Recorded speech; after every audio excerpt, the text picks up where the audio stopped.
Salut à tous, aujourd'hui dans cette vidéo je vais vous parler en fait de deux produits de la ruche qui vont avoir une application dans le médical.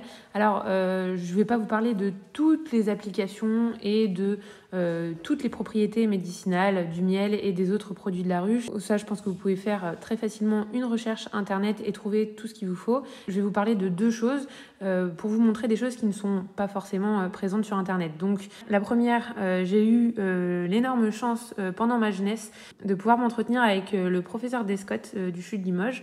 Donc il est décédé depuis. J'avais fait tout un travail dans le cadre de mon TPE au lycée, donc c'était un truc de gamin. Mais il m'avait donné plein d'infos pour mon rapport, il m'avait donné des cas cliniques, donc ça c'est très très important. Et ça m'a vraiment marqué et je pense que c'est ce qui m'a fait m'intéresser aux produits naturels et je dirais même que ça a un petit peu initié dans ma tête mon changement de vie futur. Donc je pense que c'était intéressant de vous le partager.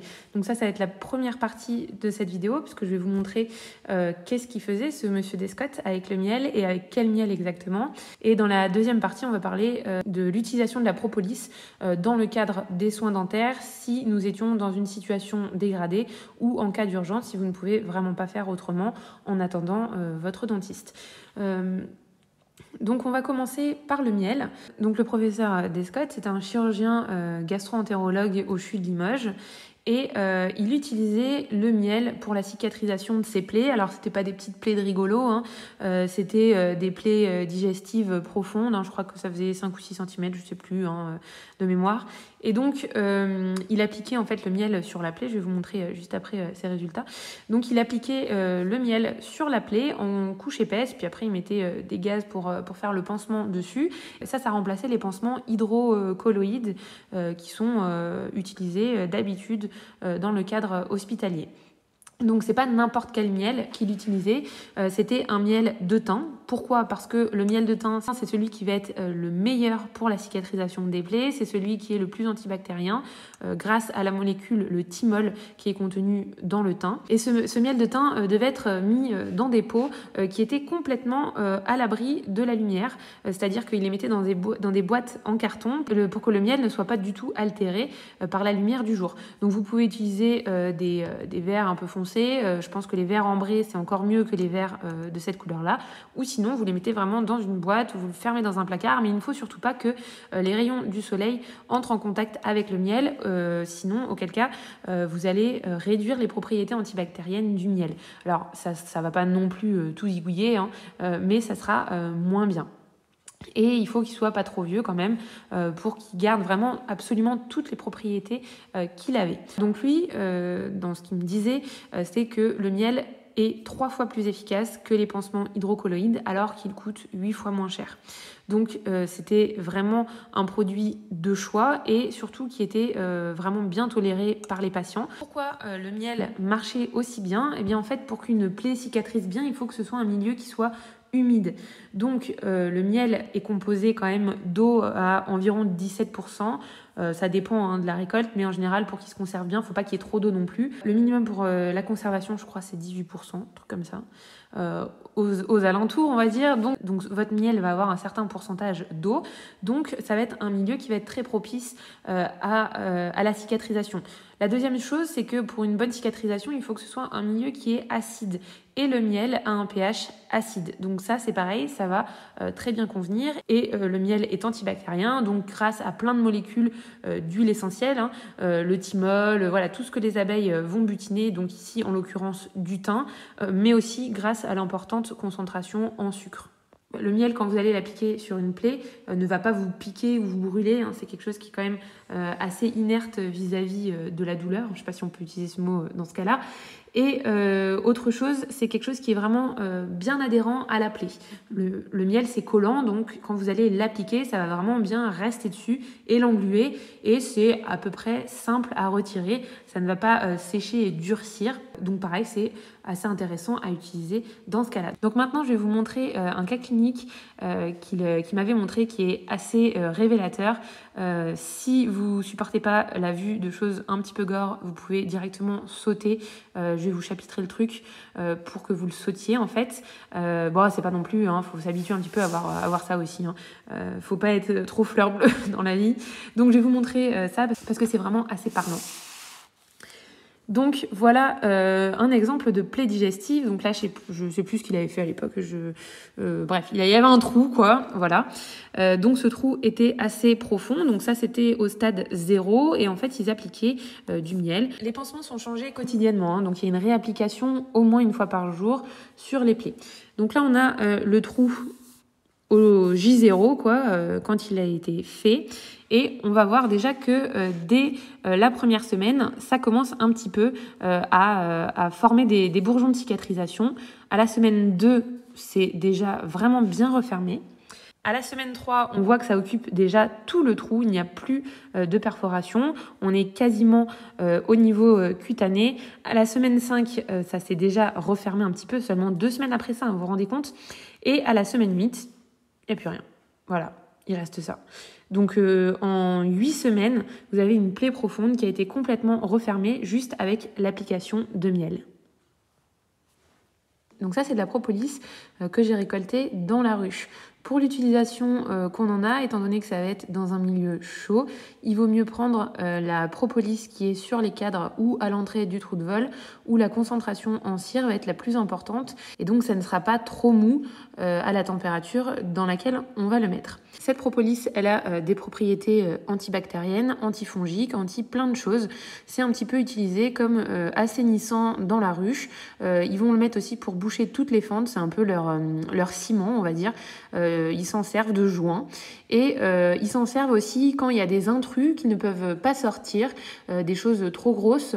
Et ils vont embaumer en fait avec la propolis. Donc je vous laisserai chercher sur internet toutes les propriétés que ça peut avoir. Il y a plein de propriétés médicinales et d'utilisation qui en découlent. Mais aujourd'hui, je voulais vous montrer une petite astuce pour se débrouiller. Si vous avez une carie qui fait mal, ça ne va pas marcher bien sûr dans tous les cas. Il y a vraiment une indication pour que ça puisse fonctionner. Déjà, ça ne marchera pas si c'est trop proche du nerf, puisque il faudra quand même réussir à nettoyer. Mais si c'est une toute petite carie et vous sentez juste un petit peu le froid, si vous arrivez un petit peu à nettoyer le trou et ensuite mettre la substance dedans, vous allez pouvoir un petit peu l'isoler en attendant d'aller chez votre dentiste pour nettoyer la carie. Au moins, il y aura plus de choses qui vont rentrer dans le trou. C'est un petit peu désinfectant, donc ça va un petit peu limiter les dégâts. Ça sera moins pire en fait que la nourriture se tasse dans le trou en attendant. Deuxième cas où ça peut servir, c'est quand la carie se trouve entre deux dents, puisqu'en fait souvent ce qui fait mal, c'est pas la dent en elle-même, mais c'est la gencive, puisqu'en fait quand vous allez manger, tout va se bourrer entre les deux dents dans la gencive. Donc là, ça permet en fait de boucher le trou et que les aliments n'aillent pas s'enfoncer dans la gencive. Donc pareil, ça va vous permettre d'attendre le rendez-vous du dentiste un peu plus sereinement. Donc pourquoi je vous montre cette petite technique avec la propolis? Parce que c'est la chose la plus simple qui existe chez vous si vous en avez et la chose la plus facilement réalisable en autonomie, puisqu'il suffit tout simplement d'aller récupérer cette propolis dans la ruche si vous en avez une, ou un ami apiculteur, vous lui demandez de la propolis, il va vous en donner dans un petit pot, il y en a plein. Je veux dire, c'est pas quelque chose qui est rare comme la gelée royale par exemple. Donc là, je vous ai fait une petite carie fictive. Ici, je vais venir prendre... Donc, il vous faudra une petite spatule. Alors, si vous n'avez pas de choses comme ça, des fois, dans les kits de pâtisserie pour faire des dessins sur les gâteaux, etc., vous avez des espèces de petites spatules dans ce genre-là. Donc, je viens prendre ma petite boule de propolis dans l'eau. Je viens prendre ma petite boule de propolis dans l'eau et je vais l'appliquer dedans.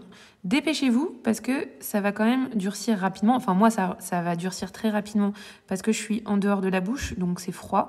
Mais bien sûr, dans la bouche, ça va durcir beaucoup moins vite puisque c'est chaud. C'est chaud et collant. Voilà. Donc vous faites ça, vous enlevez l'excédent et on se retrouve avec ça. Vous pouvez réchauffer un petit peu votre instrument, par exemple, avec un briquet pour le réappliquer. Et là, le trou, il est bouché.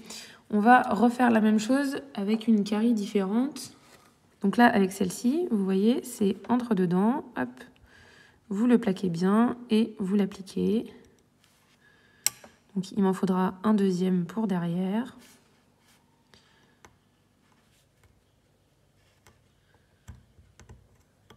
C'est pas assez chaud, c'est dommage.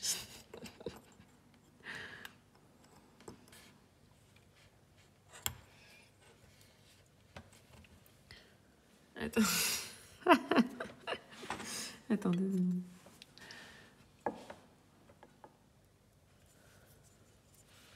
Vas-y.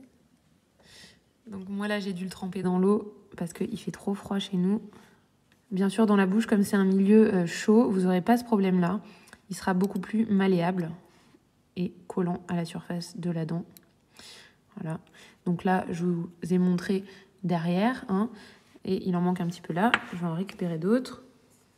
Voilà, donc en fait, quand vous avez une carie qui est derrière, l'important c'est que ce trou-là soit bouché. Parce qu'en fait, c'est quand ça passe là que ça vous fait vraiment super mal à la gencive. Donc avant, bien sûr, de le mettre, vous essayez de bien brosser dans le trou.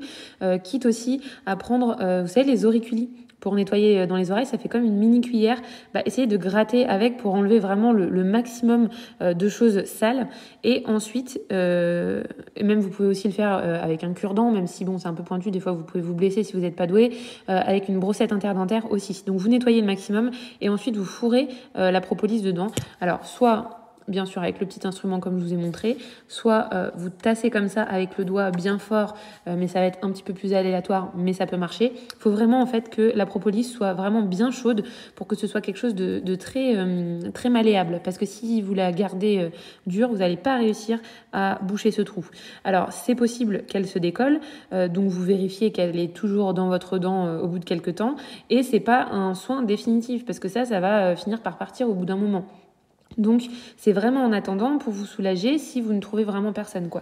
Donc je trouvais que c'était une petite méthode assez intéressante à vous montrer parce que je ne connais pas d'autres alternatives en choses très faciles qu'on peut faire. La gomme des arbres, j'en connais pas qui peut avoir ce genre de propriété en termes de malléabilité.